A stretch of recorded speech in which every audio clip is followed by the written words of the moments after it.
Jupiter ચોકડી નજીક રાહદારીને અજાણ્યા વાહને અડફેટે લીધો।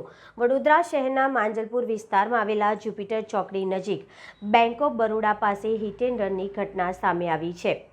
મળતી માહિતી મુજબ એક રાહદારી રોડ ક્રોસ કરી રહ્યો હતો ત્યારે અજાણ્યા વાહને તેને જોરદાર ટક્કર મારી હતી।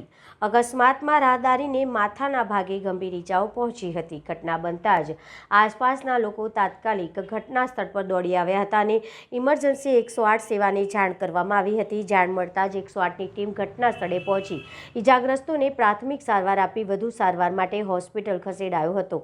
આ સાથે 112 પોલીસ વાન પણ તાત્કાલિક ઘટના સ્થળે પહોંચી હતી અને સમગ્ર મામલે તપાસ હાથ ધરી છે। અકસ્માત સર્જનાર વાહનનો ચાલક ઘટના બાદ ફરાર થઈ ગયો હોવાનું જાણવા મળ્યું છે।